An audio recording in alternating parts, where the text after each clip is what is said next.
The Cam Rising stuff last year with Utah, 3 months of pretending he was questionable with a torn ACL, ridiculous. It's a lot of gray right now when it comes to this stuff, and we really are. When people say we're in like the second or third inning of sports betting, that's why I agree, because there's so many of those situations that are very, very difficult to explain to a novice. Game time decisions, only on SportsGrid. You got to get more athletic and better defensively, right? You got to get better shooting. And if you can do those two things and hope that Darvingham takes the next step, if you bring him back, they can be better. But if you don't do that, you must more than anything the Lakers, you must get rid of Rob Pelinka and get a better basketball guy. Betting above the rim, only on SportsGrid. It's smarter to be on SportsGrid, your 24/7 sports wagering network. The early line. Magical and historic season in Lincoln, Nebraska continues. He is the best player in the NBA, but also in the biggest moments where the national media is watching. Newswire. Something that we have never seen happen before with one of the iconic coaches in the game. Pharrell, coast to coast. The team covers. It's automatic. It's every time. Not sometimes. It's every time. Game time decisions. Luka is actually far more dangerous from three on the road this year than at home. This game here tonight, you may want to consider taking as many points as humanly possible. In-game live, prime time. We got not one, but two coaches fired systems in place. Sports Rage Late Sort of Night. has letdown written all over it. It's going to be hard to match the emotion that they played with the other night. It's smarter to be on SportsGrid.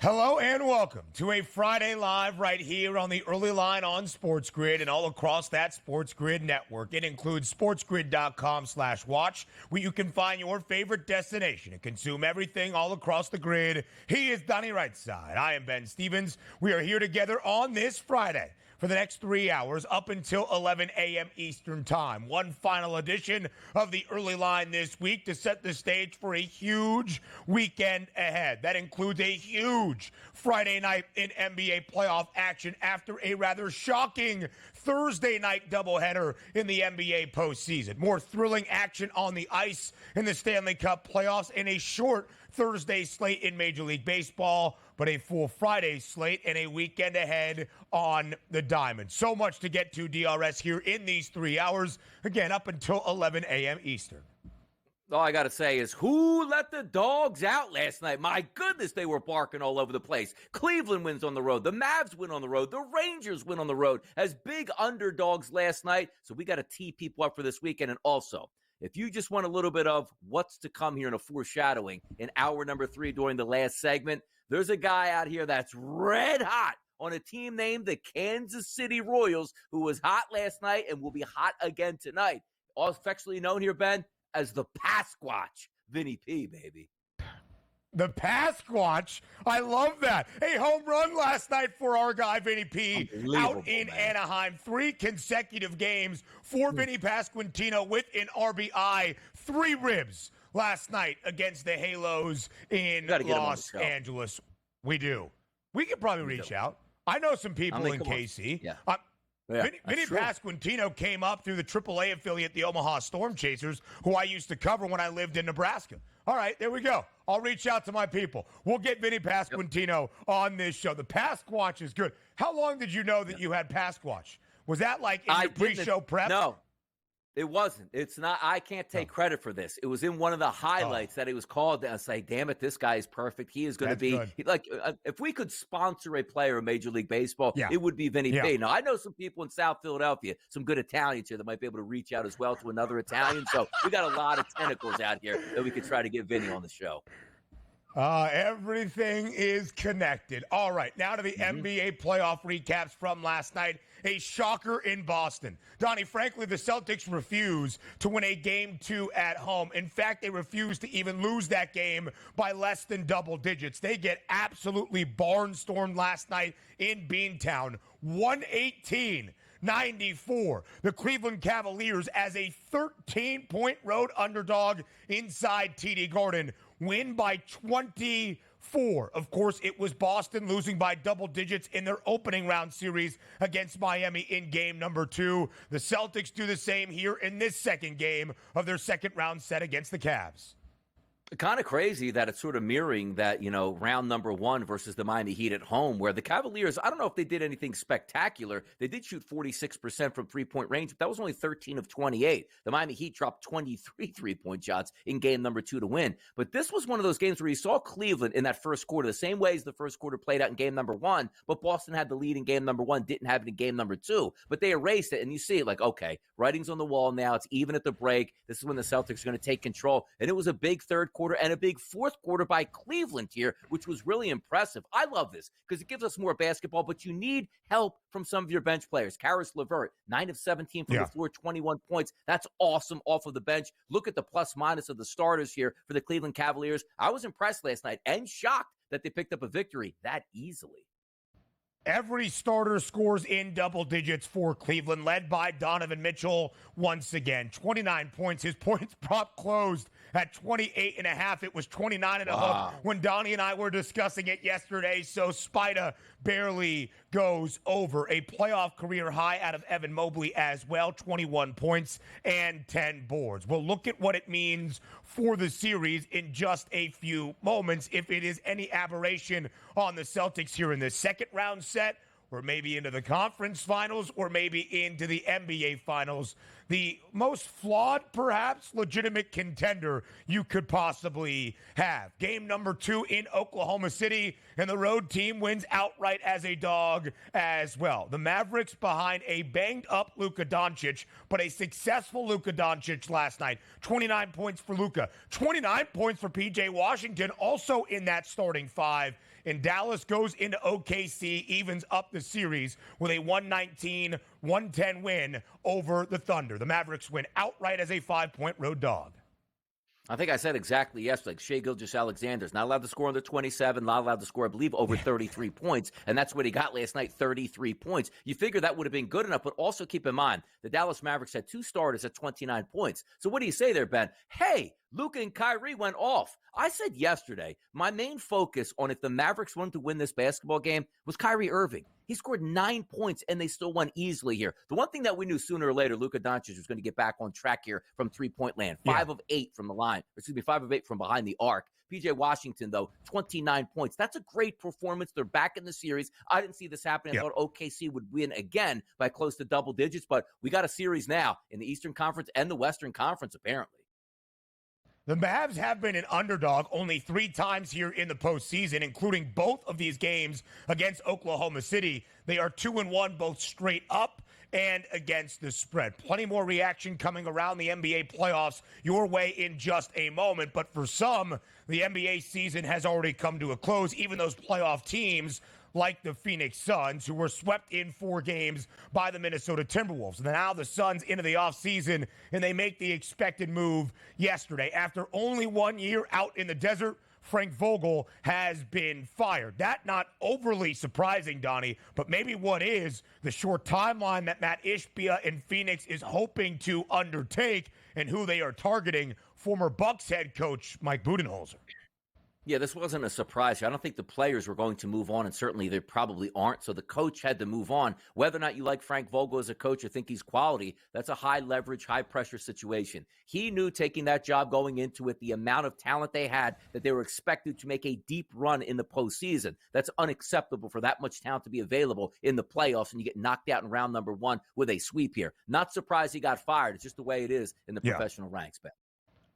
2 great games on the ice in the Stanley Cup postseason. The New York Rangers go to Carolina and take a 3-0 series lead over the Hurricanes. The Rangers, the underdog in this series, the underdog in all 3 games, including with the Canes, a minus 170 home ice favorite yesterday, win another thriller in OT. Artemi Panarin nets the game winner, but our guy Igor Shesterkin continues to stand tall in net. 45 saves yesterday, 40 consecutive postseason games for Shesterkin of allowing 3 goals or less. And the New York Rangers have absolutely stunned the Hurricanes. They have a 3-0 series lead. No doubt about it. We talked about it coming into this series. Now, the Rangers had the most points in the NHL in the regular season, but teams were telling us here and people, hey, look, Carolina's the better team here. They're favored even though they don't have home ice. Well, now it's 3-0 at this point. We always say the hardest game is that final game to clinch it, but the Rangers in the playoffs have been absolutely spectacular here, Ben. The Rangers have played 7 postseason games. They have not lost. A perfect 7-0. The Dallas Stars up big yesterday again against the Avs. They jump out to a 4-0 lead, only for Colorado to net 3 unanswered in the third period. Things got a little bit dicey, but an empty netter in the final 60 seconds gives Dallas a 5-3 win. Finally, taking advantage of home ice in the opening 2 games of a series. Awesome stuff there. And you're right. We looked at one that would have been slipping away, and it wasn't that 5-3 victory. Oh, they won by 2. You're right. They needed an empty net goal just to make it 5-3 and hold them off there. But the Stars get the win at home. They needed that one. 1-1 now. NBA updates. OG Anunoby with a left hamstring strain has been ruled out for game number 3 tonight in Indianapolis. The Pacers a 7-point favorite. And after what Patrick Beverley did when the Bucks season came to a close, he has been suspended 4 games next year by the NBA. The upset in OKC. We talk about it next.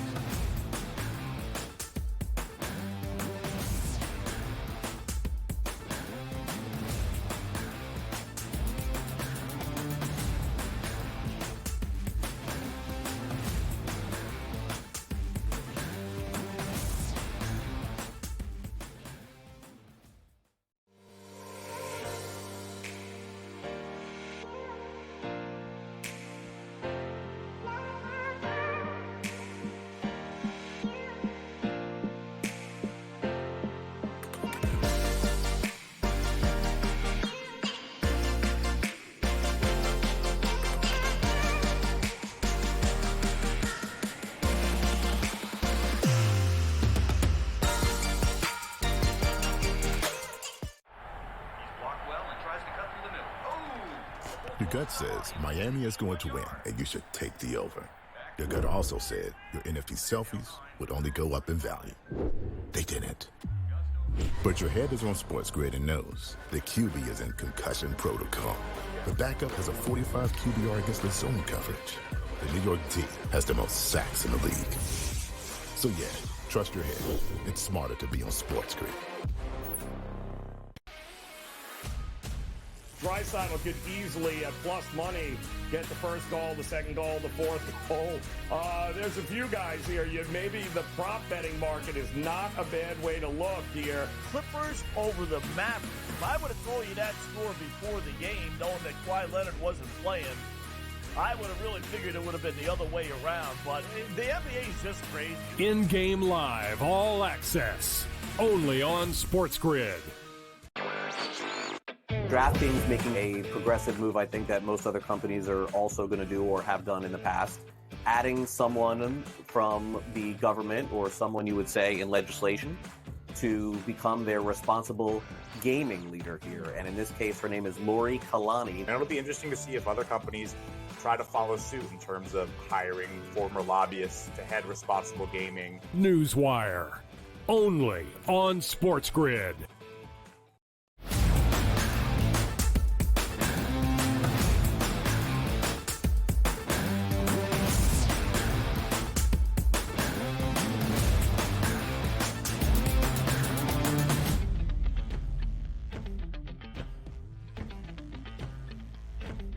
A doubleheader of Game 2s last night in the NBA postseason that featured both of the number 1 seeds in either conference. We start out west in Oklahoma City. The Thunder, a 5-point favorite for the second game of this series after blowing out Dallas by 22 in the opening game of this conference semifinal set.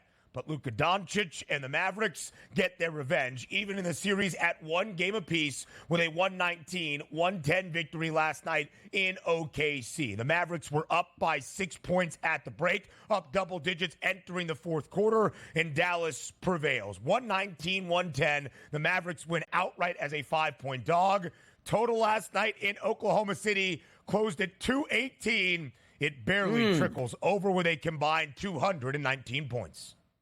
It's pretty crazy how this actually goes down, because you watch this and say, how can you win a game number 2 after getting beaten game number 1 on the road? Well, the premise here is you better shoot the lights out from three-point land, and you can do damage. You take a look at the game last night, 18 of 37. Doing the math, that's 49% on the road from three-point range. And also, this is a team that was, I don't want to say struggling, but Luka Doncic certainly was struggling from three-point range. He goes 5 of 8 last night. And starting off the show saying, myself yesterday, okay, how can Dallas hang around? You know, Luka might be on one leg out here. You need the secondary guys to step up. But I'm not even talking about Batman and Robin here, Kyrie Irving. I thought he would have a great game last night. Didn't end up betting it, but the 23.5, 24.5 points prop for him, I thought certainly would be in play, because maybe Luka Doncic would say, you know what, let me turn this offense over to you. I'll set you up, see if you can knock down some three-point shots. Kyrie Irving only shot 2 3-point shots last night on a team that made close to 50%, and he didn't make any of them. He was 0 for 2 and 9 total points in that game, but he made up for it certainly by leading with assists at 11. That was an impressive performance out of the Dallas Mavericks, because I thought this would be 2-0 heading back to Dallas, where maybe you look at this game 2 game on the road by Doncic going like, hey, just don't get injured. We'll get a couple days off. We'll go home. We'll see if we can reset this series. Now you see home court advantage back in the Mavericks' favor. And quite frankly, even when you look at OKC, you got what you wanted out of Shai Gilgeous-Alexander. 41 minutes and 33 points. Even had Williams chip in with 20. You just didn't get enough out of HomeGrid, who, by the way, yesterday, pretty good prop here on the FanDuel Sportsbook on that odds boost. It was Luka Doncic to make 3 or more three-point shots, and Holmgren to get 15 points, which you only got 11. I believe he had 9 at the break. So that was a tough beat yesterday here, but good win by the Mavericks. And if Luka Doncic continues to play well on that hobbled knee, who knows what can happen? Listen, that's been the story of the postseason. It is often the story in basketball when an underdog is able to pull off the upset. Look first and foremost at how that team shot from 3. As Donnie said, 18 of 37 last night, nearly 49% from deep for Dallas, led by Luka Doncic. He had 5 threes in the last 4 games for the Mavericks entering last night. He was 5 of 35. He made as many triples, 5 of 8 last night, as he did in the previous 4 for Dallas. But it wasn't just his 29-point double-double in that starting 5. It was also the 29-point double-double from P.J. Washington, who was really the leader from deep, 7 of 11 from 3 for the Mavericks. But it's clear that Luka Doncic is not 100%. Luka, after the game, saying that he is battling. Numerous times throughout the game, the camera would see him hobbling around or getting treatment on the bench to make sure that he could still perform. So I will make a point when it comes to that when we look at the series price in just a moment. But Shai Gilgeous-Alexander, 33. He goes over 29.5 points. You mentioned, Donnie, he can't score 25, but he probably also can't score 38. Similar story for Jalen Williams in that starting 5 for OKC. He has not scored more than 24 in any of the 6 playoff games for the Thunder, but never less than 18. He finishes with 20, a hook shy of his points prop last night of 20.5. So the Mavericks have been booked as a dog 3 times in this playoff run. They have won outright twice, and of course they lost by double digits in game number 1 against OKC. Just the second over for Oklahoma City here in this postseason, and their first loss outright, their second time not covering. So game number 3 tomorrow afternoon in Dallas. Not the longest turnaround as we change venue for the first time, but not the farthest trip between Oklahoma and Texas. I mentioned this, Donnie, because the Mavericks are a 3-point favorite for game number 3. Luka with a much better game last night, but still not 100%. And all of a sudden, the Thunder are a series underdog against the Mavericks. I guess it makes sense, right? They split the 2 games in Oklahoma City. Now Dallas has home floor advantage for the next 2. But OKC, the number 1 overall seed in the Western Conference, with its first loss in this postseason run, and only by single digits, albeit at home, is now a series underdog. There's my best bet right there on Oklahoma City to win this series outright now with plus money. Yeah, no, by the way, the odds market is correct here because as we take a look at whether it's football, hockey, or whatever, when you're on your home ice or your home field at that point, you are going to get the benefit of the doubt and you should be favored. And quite frankly, in the NFL, 3 points, 3.5 points, whatever it might be for home field advantage. Same thing in the NBA. You now wrestled home court advantage away from Oklahoma City, who hadn't lost a game yet in the playoffs. Now you return home and you can put the pressure on. But if you're Oklahoma City, what do you want out of this? Yes, you would love to win 2 games on the road against the Dallas Mavericks and close them out in 5 at home. But now all of a sudden you're just saying, you know what? If we could just survive in Dallas, pick up one of those games, we reset the market back to our favorite, and we'll have the best of 3 with 2 games in our own building. It'll be interesting to see how Oklahoma City comes back from this because when we talk about like fighting adversity, they didn't really fight any adversity yet. Quick sweep here in round number 1, easy victory in game number 1. Now you're down here. I shouldn't say down. You're down only based upon the odds here and moving to another city. But at the same time, let's see how they come out in game number 3. Let's see what they're made of here. I still trust Oklahoma City is the better team in this round, and I do believe they'll win it. I just want to see how they perform in game number 3 with their backs against the wall a little bit. What is this wish-washy DRS stance? You were the one that entering this series made point after point about how the Thunder were disrespected as the number 1 seed. And I present they are now a series underdog, and you say, hey, let's see how they bounce back from some adversity? Come on! No, that's absolutely correct, though. Look, we got to be even-keeled here. We can't let our fandom run away with the dollars that make some sense here at this point. If we would have had a 2-0 series lead going back, we would have been much more boisterous this morning. But the fact that they lost at home, now go to Dallas, they're still going to be fine. They'll get that split. They'll get the best of 3 in their home building. They'll move on and take on the Timberwolves here in the Western Conference Finals. The way it is, man. It just takes a little bit longer to get there. That's all. Another upset in a game 2 last night in Boston. Up next.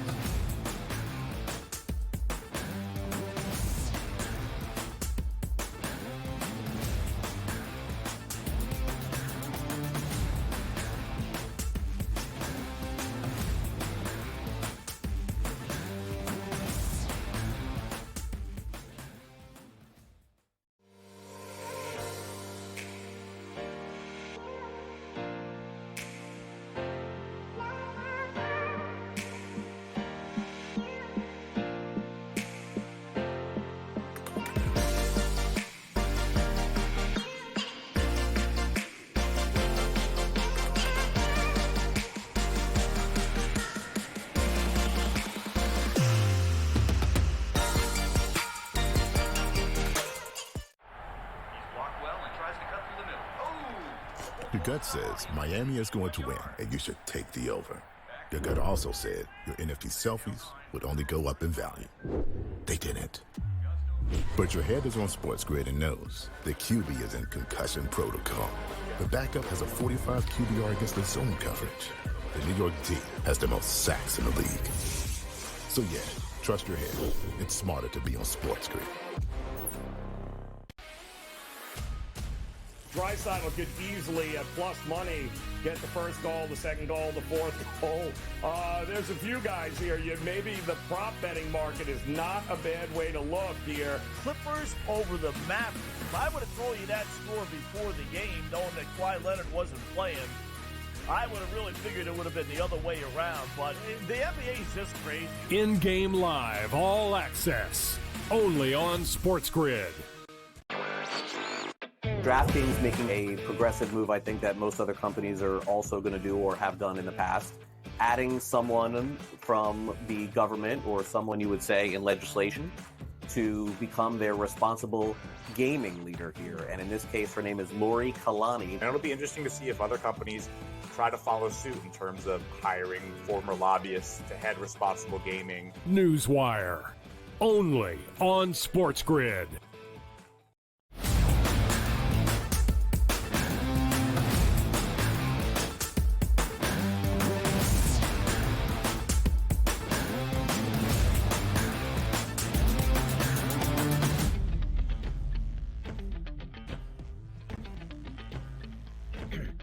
A stunner last night in Boston, or is it, because it's a game 2 for the Boston Celtics in a playoff series at home inside TD Garden that they lose as a 13-point favorite by double digits to the underdog. It's the same thing we saw against Miami. But maybe the final score a little bit more stunning this time around. The Cavaliers win by 24.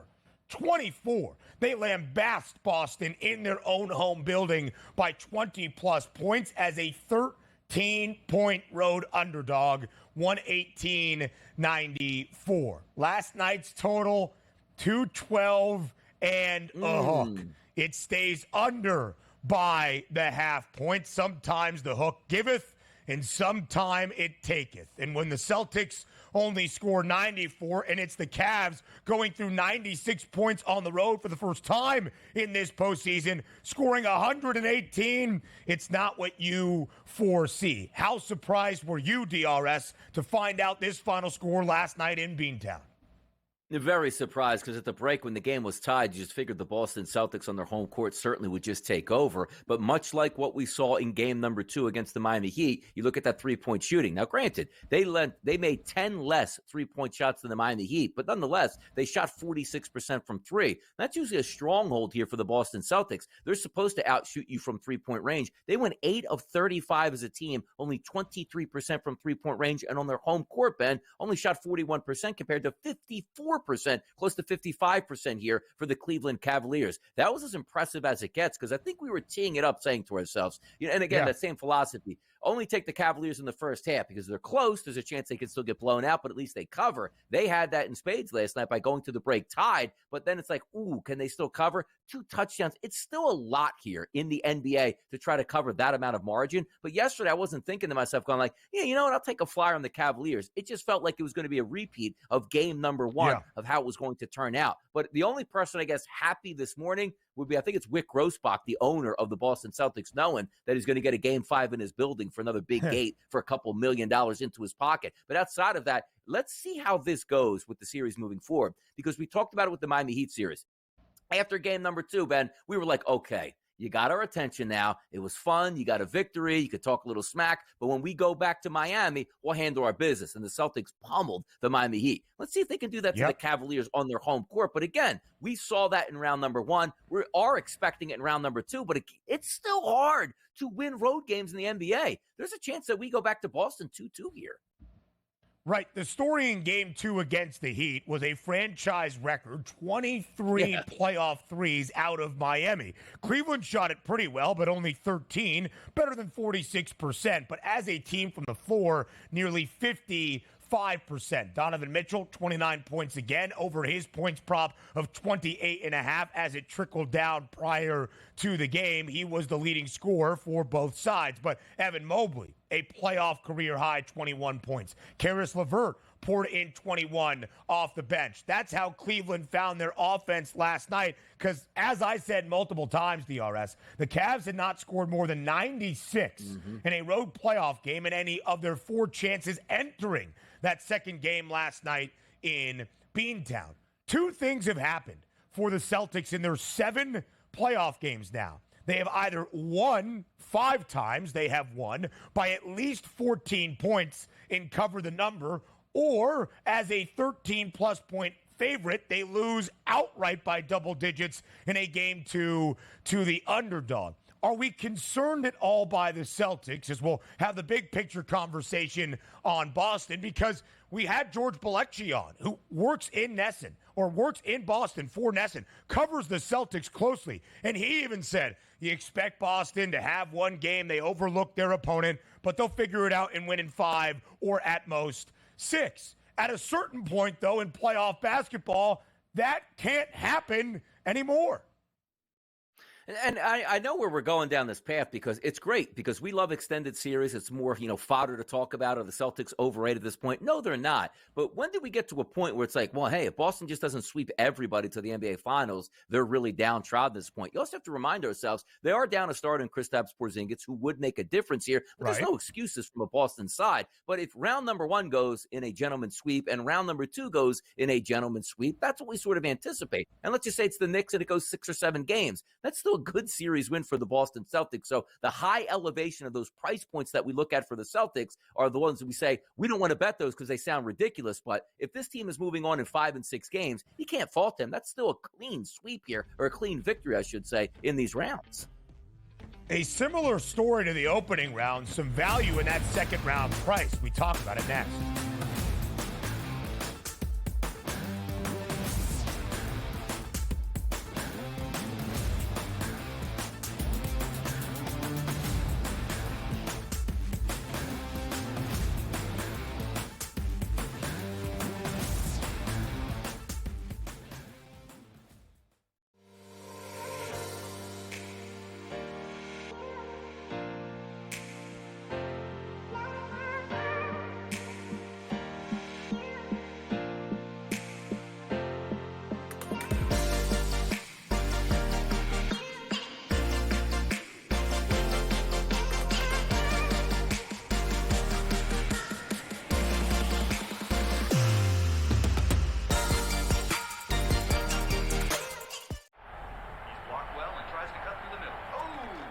Your gut says Miami is going to win, and you should take the over. Your gut also said your NFT selfies would only go up in value. They didn't. But your head is on SportsGrid and knows the QB is in concussion protocol. The backup has a 45 QBR against the zone coverage. The New York D has the most sacks in the league. So yeah, trust your head. It's smarter to be on SportsGrid. Draisaitl could easily, at plus money, get the first goal, the second goal, the fourth goal. There's a few guys here. Maybe the prop betting market is not a bad way to look here. Clippers over the Mavericks. If I would have told you that score before the game, knowing that Kawhi Leonard wasn't playing, I would have really figured it would have been the other way around. But the NBA is just crazy. In-game live, all access, only on SportsGrid. DraftKings making a progressive move, I think, that most other companies are also going to do or have done in the past. Adding someone from the government or someone you would say in legislation to become their responsible gaming leader here. And in this case, her name is Lori Kalani. And it'll be interesting to see if other companies try to follow suit in terms of hiring former lobbyists to head responsible gaming. Newswire, only on SportsGrid.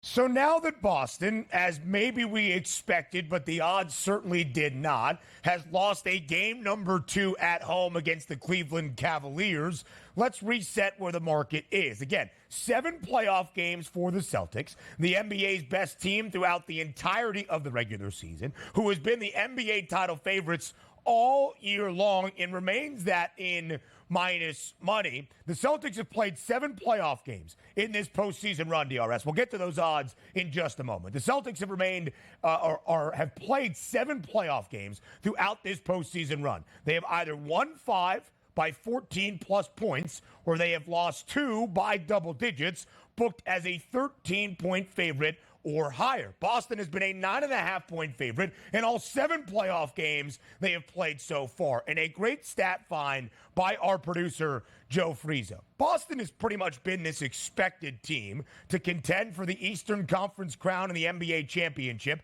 the last 3 years. Of course, it was the disaster in 2022 against the Golden State Warriors in the NBA Finals. Last year, coming up short in the Eastern Conference Finals. And now this year, the NBA title favorites. They are just 14-14 at home in these last 3 playoff runs. They're 16-7 on the road. They've been sensational away from TD Garden, but you and I spent the point throughout much of this regular season, certainly down the stretch as Boston clinched the NBA's best record, that playing inside TD Garden, where even after last night's loss in Game 2 to Cleveland, they are 40-6 straight up through the entirety of this season, regular and post. Maybe that home floor advantage inside TD Garden is not something that really works in Boston's favor. Yeah, we'll see. But again, it's 7 games, and we are shocked by this because of how dominant the Boston Celtics were throughout the season on their home court. So you figured, like, if you said, okay, let's just say they do make a run into the NBA Finals. How many games did they lose before they got to the NBA Finals at home? 1. Like, that's probably what you're trying to equate to based on what they did this year on their home court. But having said that, it's the playoffs. It's a different game here. Like, the pressure is ratcheted up in every moment. Also, sometimes, again, you try to take the human element and put it into it, Ben. And I tried to ask George that same question. And again, they're professional athletes. Yeah. They're going to bring their lunch pail to work every day and go after it. But I sort of wanted to get that sentiment of, like, is everybody in the city of Boston going like, boy, this is really boring because we expected to be here, and I just can't wait till the NBA Finals come so we actually get an opponent that we can really cheer on and say, boy, this could be a really good game. And maybe that creeps into the Boston Celtics, and there aren't any excuses here. But Porzingis being in that lineup and out of that lineup, that's a pretty big deal at this point. And it's not to say that that's the difference between winning and losing against an inferior opponent. It's not, but it sort of adds to that element. But also, from these game number 1s, you wipe the team off the floor. Game number 2 at home, we should easily win this one. Then you get punched in the mouth by a team that shoots close to 50% from three-point range and steals that game. Look, they're professionals on the other side as well. They're going to put up their best efforts as opposed to Karen. What are we going to do? Just go in a 4-0 sweep and we'll head to Cancun ourselves. I'm not technically surprised that they're losing games during the round, but let's see, again, how they respond. Because the question is not you losing game 2, but if you still win in 5 games, like, wow, that was an easy series for the Boston Celtics. Yeah, but the idea that a baked-in loss for Boston is going to happen really shouldn't be the case for a team expected to win an NBA championship and the title favorites. It's still playoff basketball. Yes, on paper, Cleveland is nowhere as good as Boston. Miami, shorthanded without Jimmy Butler, certainly was not as well. But the idea, it's like, okay, we'll give them 1, is loser behavior. And it makes 0 sense for a team we expect and will judge and evaluate only by winning the Larry O'Brien Trophy, not gentlemen sweeps in round 1 and 2. Boston entered game 2 last night as a minus 8,000 series outright favorite. Still a heavy favorite in this series entering game 3 in Cleveland, minus 1,200. But, Donnie, we had a similar conversation about the series price for the Celtics and the Heat as we will have right now because a couple of numbers stood out to me. Let's look at those series odds once again. For this series to end in 5 games, that gentleman's sweep is the expected outcome. It's minus 115. For the Celtics in the series correct score market to win this series in 5 games, 4 games to 1, it's minus 110. For Boston now to cover the series spread that is in their favor at 2.5 games, that would be winning in game 5, it's plus 104. It was the same case against Miami. If you think the Celtics give Cleveland 1, but accomplish another gentleman's sweep, there's your best price. The Celtics series spread laying 2.5 games at plus 104. Yeah, that one would make some sense. But also, if we're looking at those price points there, game 5 in a gentleman's sweep minus 115. I'm not paying that price because that would signify that, you're going to handle your business, at least get that split in hand. I like game 6, actually, at the plus money price. I think makes a little bit more sense because I do expect that we are going to get a win out of Cleveland on their home court and say, wow, that's crazy. If you expect it's going to be 5 games. I get that. But this team's a little bit better than the Miami Heat, where it's like, hey, let's see what we get out of game 3 and game 4 from the Heat, who basically didn't show up on their home court, rightfully so. They just didn't have any offensive talent to even match up with Boston. Let's also see if Jared Allen gets back into the equation for Cleveland, which would really help them. As we talked about, he was a great player during the regular season. But if I'm a betting man, you're always looking for the plus money prices out there. A gentleman's sweep coming up at minus 115, I'm not necessarily down with that because that means the Celtics are going to win the next 3 games. Can they do that? Yes. Did they do it in round number 1? Absolutely they did. But I do think game 6 here is a chance for the Boston Celtics on the road to close them out at a nice plus money price. I think that's worthy of a wager as opposed to 5 games. Donnie, I bet the Celtics laying 2.5 games after they lost to Miami in game number 2 in the opening round. And, of course, it came to fruition because it felt like game 2, after a franchise playoff record 23 made threes out of Miami, was an anomaly. It would be the only one. I don't feel that way against Cleveland. Last night was a lost opportunity for Boston, but I expect the Cavs to get one more win in this series. So I agree with your point. I'm not betting it, just if you're looking for the best price for pretty much the Celtics to pull off the gentleman's sweep, it is that series spread. Now, despite losing last night in a series tied at 1 game all, the Celtics remain an odds-on favorite to win the NBA championship. The T-Wolves, the second best price at 3-1. The Thunder 8-1. The Mavericks plus 950. The Knicks with the injury uncertainty with OG Anunoby, despite being up 2-0 in their second-round set against Indiana, moved back ever so slightly to 15-1. Donnie, let me ask you the question like this. Will the NBA championship winner this year come from the Eastern Conference or the Western Conference? I'm still going to stick to it and say the Eastern Conference, because the only one team we're actually rooting on that we think has an interest would be the Boston Celtics. So it's that old, like, do you take the Celtics or go up against the field, which the field is basically the Western Conference, who has great opponents. But I still get back to this notion. The Celtics are good. Porzingis is going to be on his way back. And when it's all said and done, when they do get to the NBA Finals, home court advantage is in Boston, which is a big deal here. That's the way I still would play this out. Even though the Western Conference much, much better, you can make an argument for multiple teams, and you can only make one argument for the Celtics in the East. It's still the Celtics for me, Ben. So it's really interesting because I'm not so sure. I have a Boston Celtics price at plus 220 to win the NBA title that I bet on March 20th. I'm hoping to get to that point where I can even have the hedge out potential, and I think Boston will be a series outright favorite for an NBA Finals against anybody from the Western Conference because of that baked-in home floor advantage. But I'm starting to worry, because there is that idea that the Celtics are going to give you a couple because they're just going to have one off night. Maybe it works against the shorthanded Heat. Maybe it works against the inferior Cleveland Cavaliers. It probably even works in the Eastern Conference Finals against the banged-up Knicks or the Indiana Pacers. It is not going to work against whoever wins the Western Conference, the T-Wolves, Thunder, Mavericks, or the reigning champs, the Nuggets. But I do think you will be locked in on a night-to-night basis much more than you are now, because you're supposed to roll the basketball out and beat the Heat and the Cavaliers. Now, the Knicks, when they come to town, that is a rivalry. That's a lot of fun. And also, when you go to New York and Madison Square Garden, we know how much these players all love to play in that big spot. Then when you get the NBA Finals, you're not taking anything for granted. Let's see what we get out of the Celtics if the remaining parts of the series against the Cavaliers and reevaluate. They'll get through this series, just a matter of when and how quickly they do it. But why are we taking even the opening 2 rounds of a playoff series for granted? It makes no sense. Anyway, around Major League Baseball comes your way up next.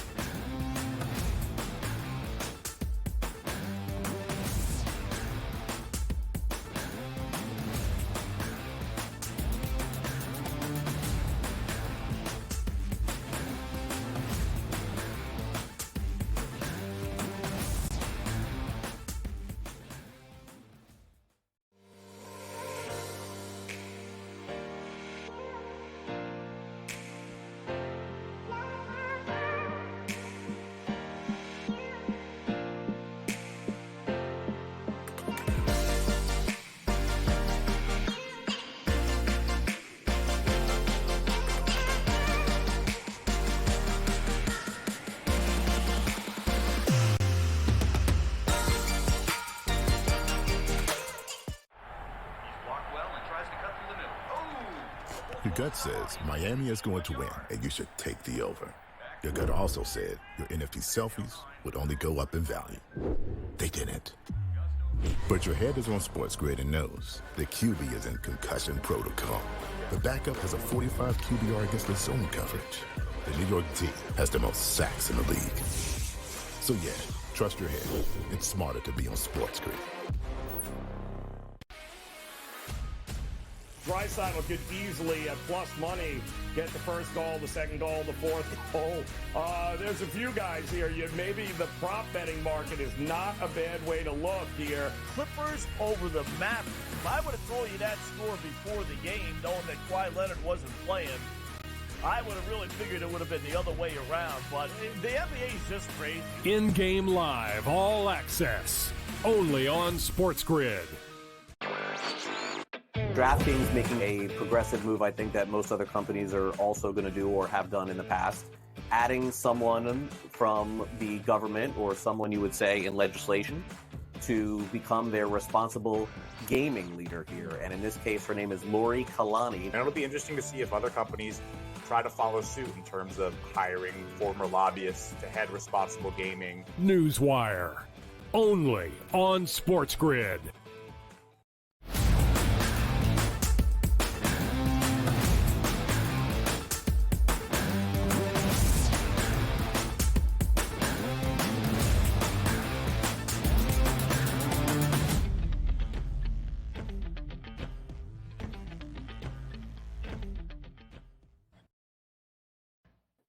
I mean, that's just a terrible countdown from my producer, leaving me high and dry. Anyway, we're back here on this Friday on the early line on SportsGrid. He is Donnie Right Side. I am Ben Stevens. Now time for the Daily Diamond Dash, looking back on a short 7-game Thursday slate in Major League Baseball before a robust and full weekend ahead that starts with a full Friday slate here in May. But we go back to Thursday night. No sweep for the first time this year for the Houston Astros against the New York Yankees, who, of course, were swept in H-Town in their first 4-game set of the season against the Yanks, had lost the first 2 this week up in the Bronx, but do make sure they win the series finale against New York yesterday, holding on to a 4-3 win, despite a 473-foot home run from Aaron Judge in the home half of the 8th. That did make it a 1-run game. Houston finally gets a win over New York. Now only 11 games under 500 at 13-24. Yeah, how about that? Hader got the save yesterday, which was important. Get that, back end of the bullpen situated here, and also in a clutch environment where you're looking to beat the Yankees and just get your season back on track as you improve to 13-24. The one thing from yesterday's numbers, Marcus Stroman did struggle a little bit with left-handed batters coming into this game. Yep. And quite frankly, I missed the boat on this one because there's 2 left-handed batters in this lineup you should have been focused on. That was Alvarez. He had a titanic shot here for a home run and also plated that one singular RBI off the home run, but also singular, talking about Singleton, he hit one to the moon yesterday also in Yankee Stadium as a left-handed batter. So those 2 guys cashing tickets on RBIs and also home runs. But that's a good win for the Astros. As we say, Ben, you got to start somewhere. You can't win 7 games in 1 game. So getting those good vibes in New York, getting a good start out of Blanco, 5 2/3 innings pitched, 2 earned runs. Hader gets a save. Some of your big guys hit home runs. Maybe this could be a building block for the Astros. But how many times, Ben, are we going to talk about a building block for the Astros? Sooner or later, you got to start to get it done. Maybe this gets it started.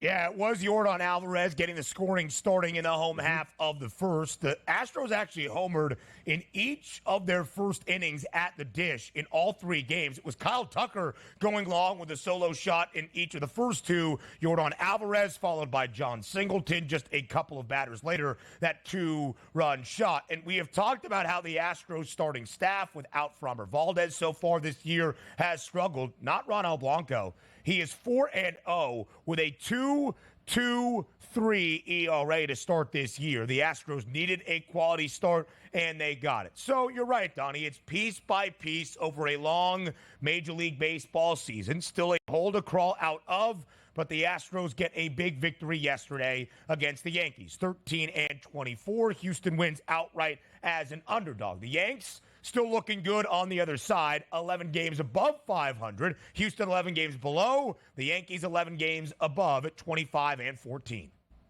Yeah, and again, you have to start from yesterday. That's no shame that the Yankees still had a good series, but at least the Astros could salvage a game and move forward out of there. We're waiting on some of those big superstar pitchers to come back into that Yankees lineup, talking about Garrett Cole, who last year was the best pitcher in the American League. That is going to help, but I think more of the focus for us is the Houston Astros and what we always thought of this team and the depth they've had from the minor league system, the ability just to bring up random pitchers who are really good at the Major League Baseball level. They're playing so far below board of what we anticipated, 13-24, that really there's only one way to go up, and they're not all that injured in that lineup. This lineup should be able to hit. The back end of the bullpen should shut it down. You just need decent starting pitching, and the Houston Astros can get back into this thing. And as we said, getting 1 win is a good start, but you can't make up all this ground in a week and a half. It's going to take some time. You just have to look at that slow build throughout the summer where you chip away at the team in first place and you chip away at that wild card position.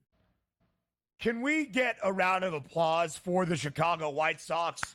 The White Sox have won 2 consecutive games, and now Chicago gets to double-digit wins. They are 1 of two teams entering yesterday that did not get to the double-digit win threshold, but now Chicago has. The White Sox a 3-2 victory yesterday over the Cleveland Guardians, who entered atop the American League Central, and that's where they remain. But Chicago gets a big victory at home as an underdog. The Guardians were a -154 road favorite on the south side of Chicago. The White Sox win their second straight. They scored 3 runs in the first 2 innings. Cleveland plated 2 in the top of the 8th, but the White Sox hold on for their second straight win. Yeah, Paul DeJong's been good for the past couple of days here for the White Sox. Yesterday, only getting that 1 base hit, but also turned into an RBI. But one of my favorite Major League Baseball hitters here from the left side on the Guardians, that's Naylor. He hit his 10th home run of the year yesterday, man. That guy's an absolute RBI machine in the middle of that lineup. And look at that. Yes, the White Sox actually getting to double-digit victories at the expense of a really good Guardians team. Just goes to tell you on any given day, guys can perform. You take a look at Eric Fedde, who was a guy that you probably would be fading the past couple years in Major League Baseball, specifically from his national days. 6 innings pitched, 6 hits, no earned runs, 3 Ks, and no walks. That's a really good start here and a good win for the White Sox. So a little bit of ground tightening up then in the American League Central. The White Sox still in the cellar, 10-28. The Guardians still a 1.5 lead over our guy, Vinny Pasquantino, and the Royals, who we'll talk about in just a moment, and the Minnesota Twins, who are playing much better baseball than the start of their season. Minnesota wins big yesterday, 11-1 over Seattle as a -118 home money line favorite. But you remember the total for this game entering DRS in the 4th and final of this midweek set against Seattle? 6.5. Yeah, the 2 teams sky over that as Minnesota plates 11 runs. Yeah, how about that? It's crazy that you have something that low and take a look at those 2 starting pitchers and figure they would dominate. And the 6.5 was done by the 2nd inning, which was incredible. Like, you breeze to that easy victory. But Minnesota is sneaky good at the plate right now. A lot of those guys are on my radar on a night-to-night basis here to get RBIs. Because why? They have the ability to throw a lot of left-handed batters at right-handed pitchers and vice versa. That comes in handy at times. 11 runs plated yesterday by the Twins, 22-15 now. That's a really good win in a game where we didn't expect all that much offense, and the Twins basically handled it all by themselves. The Twins almost went over that pregame total of 6.5 in the first. They scored 5 runs in the first inning, and Manuel Margot, big 5 RBI day at the plate for Minnesota as well. We will talk about the Pasquatch, Vinny Pasquantino on the other side as we continue to recap a short Thursday slate that sets the stage for the weekend in Major League Baseball. Up next, live right here on the Early Line.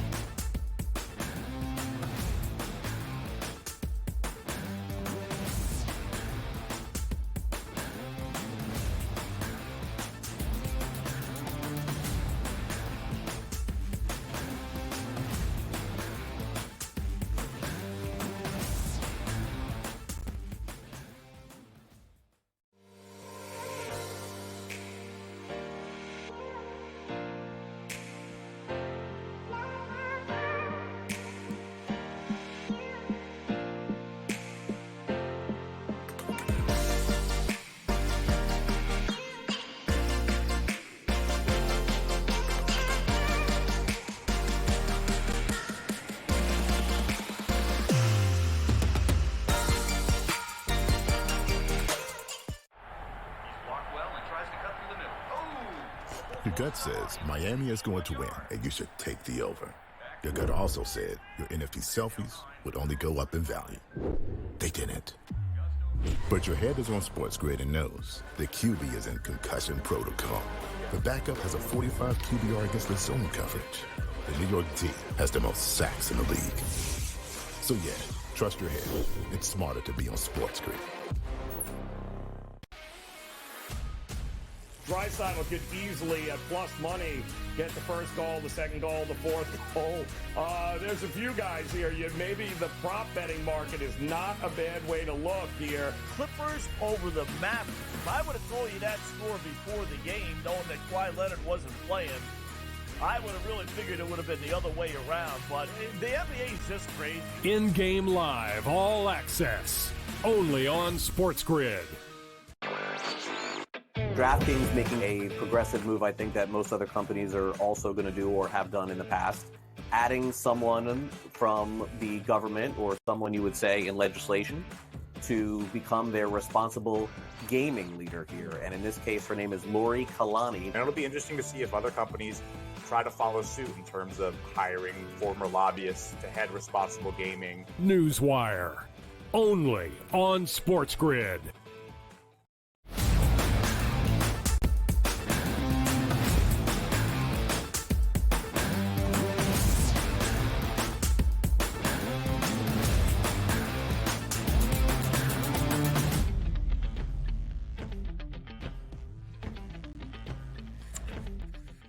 A gray day in Milwaukee, but not the good kind of gray for the St. Louis Cardinals. It was a bad gray day for the Cards and good for the Brewers. In the opening game of their weekend set between these two divisional foes, Sonny Gray and St. Louis were a minus 142 road money line favorite in Milwaukee, but Gray got roughed up early and often. He allowed 3 earned in the opening inning against Milwaukee. The Cardinals tried to rally. He allowed another one in the second. 6 earned out of Sonny Gray yesterday as the Brew Crew wins 7-1 in the opening game of their set against St. Louis. Again, the Redbirds entered this year as the favorites to win the National League Central. St. Louis has now dropped 5 straight games and is 7 games below 500 at 15-22.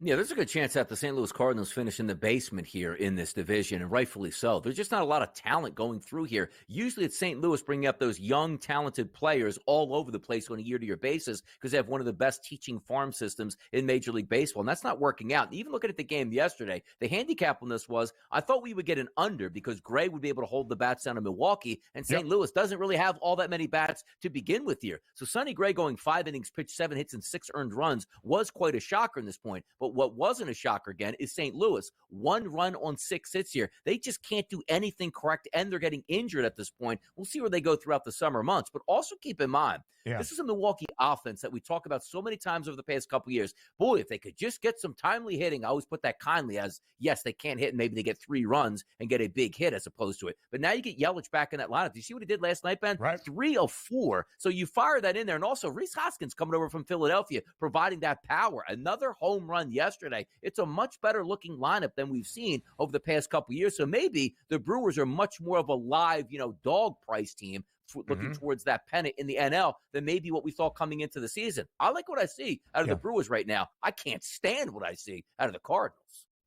How could you? Lars Nootbaar, the only run yesterday, a solo shot for the Cardinals. Milwaukee played 7. Christian Yelich is back. He's batting .333 this year, was 3 of 4 yesterday, as Donnie mentioned, with an RBI triple. That was the last run that Sonny Gray allowed. So now when we look at the National League Central, the Brewers have a half-game lead in the standings, 22-15, over the Cubbies, who also have 22 wins, but 1 more loss with 16. And yet Chicago, the favorites to win the National League Central, nearly 60 cents or so in front of Milwaukee. St. Louis still the 3rd best price, but the Cardinals in the cellar as they finished last year, 20 games below 500. Not normally something we say about St. Louis within this division.